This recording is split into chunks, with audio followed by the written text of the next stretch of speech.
Hello YouTube, this is Travis Dunn with MDL coming to you April 6, 2015, and this is my vlog. As I said, the vlog is going to be late this week, and not for the reasons I originally thought. I spent a large portion of this weekend doing plumbing. Thursday night, I was making dinner. I heard a hissing noise, which I tracked down to a elbow coming from the copper pipe coming out of the wall, going to one of the, I think it was the cold side of the hot water tank. And so it had like a pinhole leak, and kind of an odd place for it to start leaking, but okay. So I grabbed a pair of pliers, went to the front closet where the main water line comes in, started to shut it off, and it started springing a leak at me. And so I ended up shutting it off, and it was still kind of a trickle coming out of the nozzle, or well, the shut-off valve, the top. And so I called my stepdad and had my parents come up here on Saturday instead of us going down. And we spent all day Saturday tearing out all the plumbing from the front of the, from the main part of the house, and then I had to get a special tool to shut the water off at the main out at the street.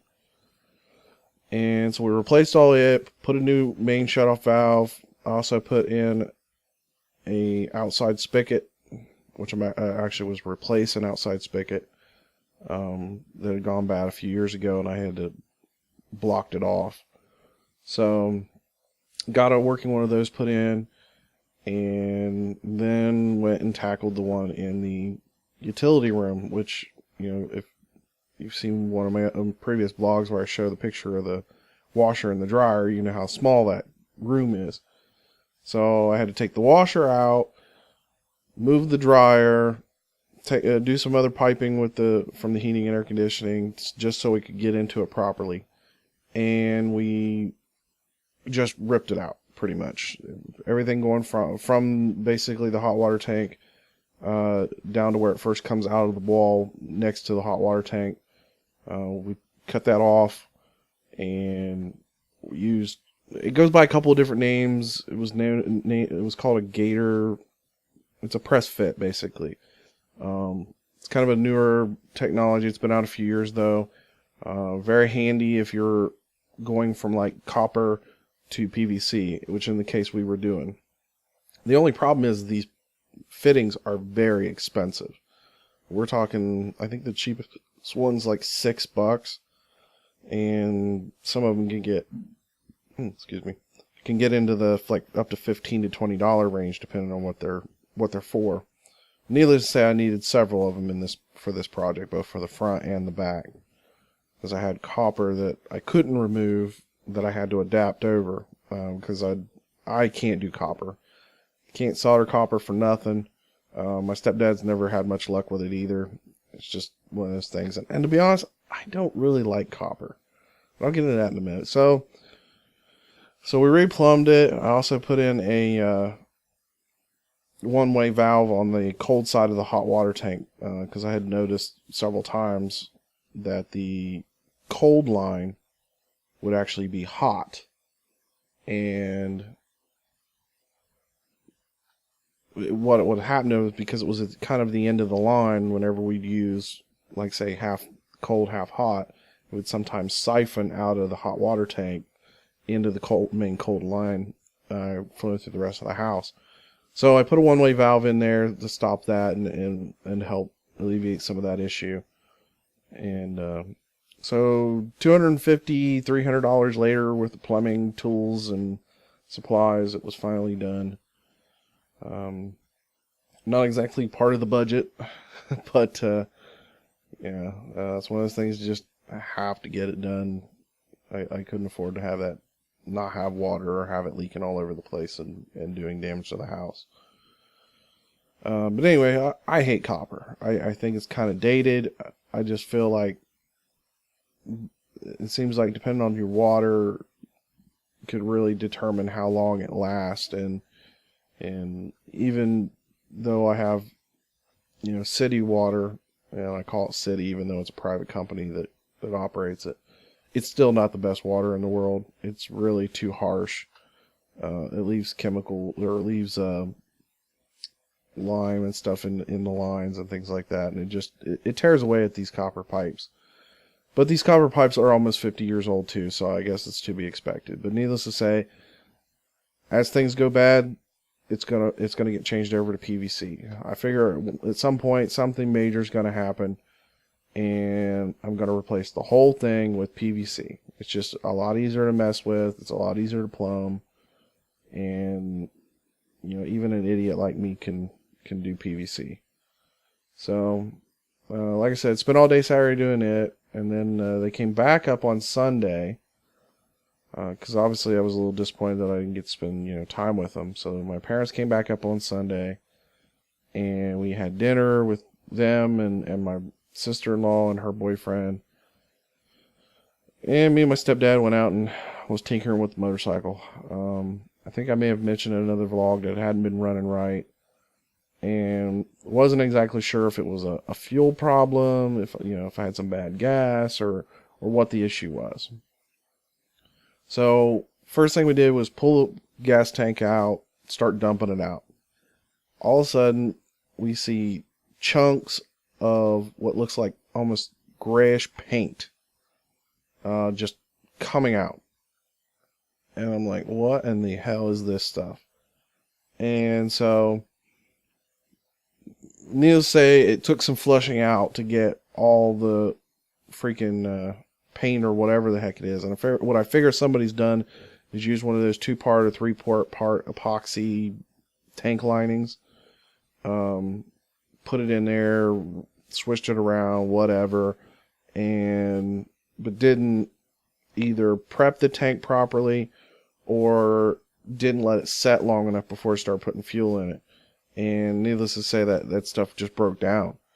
And the bike's only a 2000, so I don't know why, if it was either something that was original to the tank, why all of a sudden it would fail in such a manner. But I mean, it was just coming out in huge chunks, and it took a good while to get all that flushed out and get that right. So managed to get all that flushed out, and then after some tinkering, it was still not running right, couldn't figure it out. Come to find out, I had a dead plug. I changed the plugs about 2 weeks after I got the bike, and it ran fine pretty much all summer. It didn't start giving me issues until late fall, early winter, which was about the time I was getting ready to stop running it for the season. Well, I say running, but I mean running in the sense of, starting it up and letting it warm up.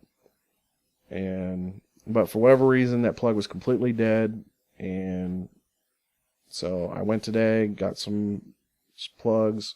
I got a new fuel filter. Once I get through this tank of fuel, and sure I got all the crud out of the tank, I'll go ahead and change the fuel filter. I am going to order a new fuel line. The fuel line that's on there is kind of cracked, and I do plan hopefully to take a bit of a longer trip with the bike this summer. So I'm going to order a new piece of rubber hose and get that fixed on it. Hopefully shortly I'll also get the new transmission gear, which should make the bike a whole lot more comfortable to ride at highway speeds. Because right now it screams when I'm at 55, 65 miles an hour. It's screaming. It's great to ride under 50. It's great to ride under 50, but over 50, it just vibrates the shit out of your hands and feet, and you hit a bump and you barely come off the throttle a little bit, and it just like lurches forward. Part of that, I think, I don't think there's enough fluid in the front forks, so I'm going to probably add a little bit of fluid to the front forks. I also need to take the back shocks and raise them up. They're all the way down. It was that way when I bought it. I didn't get the tool to lift it up, but somebody from my work actually has it. So I'm going to borrow that tool, get that jacked up, probably about the middle point on the coilover adjustment, and then like I said, I think I'm gonna add a little bit of fluid to the front forks, and we're gonna do it like one, like 10 milliliters or something at a time, and until I can get those front forks where it doesn't nosedive really hard, either when you hit the brakes or when you have a hard deceleration. And I say hard loosely because it takes almost nothing to push them forward. There's just very little give or take to them. So that'll be coming up. I can't wait to be able to actually do some riding. I was kind of disappointed. I only put probably maybe 300 miles on it last season, and I really liked the chance to put some extra miles on it. So this week's officially spring break for the kids, and so the daughter is spending the week at grandma's. The son's gonna stay here. Him and I will probably get some video game time in after I get done doing this vlog. But tomorrow we're gonna go see Fast and the Furious 7. Apparently it did 143 million on opening weekend, which was a record for April. And I did unfortunately kind of make the mistake of watching a particular video. It was a music video that apparently was part of the tribute song for the movie, and pretty much gave away the end of the movie. But there was another actual trailer preview that kind of gave it away. So I'll talk about that next week after I've seen the movie and give my thoughts about the movie. But like I said, Tuesday, him and I are gonna go and actually see the movie, and like I said, I'll give my thoughts about the movie and kind of the tribute to Paul Walker and all that. So, but if you haven't saw, I did post a couple of videos. I'd forgotten about Xbox One having the ability to Twitch stream. So did some experimentation there. Managed to do some Twitch streams, playing the Forza 2 Fast and the Furious standalone. And if you haven't picked that up, pick it up before April 10th. At that point, you will have to pay like $10. It's worth the pickup, especially for free, and kind of fun, even though it's a little short. But you basically, which is one of the characters from Fast and the Furious, is enlisted you to locate and acquire the 10 cars from the most recent movie. And I think I'm going to probably sit down and try to do a review on that. So look for that possibly coming up here in the next week. But yeah, needless to say, it was, like I said, it was a very expensive week and way overspent budget wise. Obviously getting extra parts for the bike, and then obviously the plumbing thing was way more than I even expected. But it was kind of a situation. I had somebody to help me. I had these other issues that kind of needed to be taken care of. It's just better to get it done, get it over with, so I don't have to deal with it later. And even my stepdad pretty much agreed it was something we just should take care of while we were doing it. But like I said, it was kind of expensive, and I needed several of those specialized fittings because of mating up copper, like I said, to PVC, and like I said, they're great, but they're very expensive. So I'd say if you use them wisely, and try to plan out to use as much PVC as you can.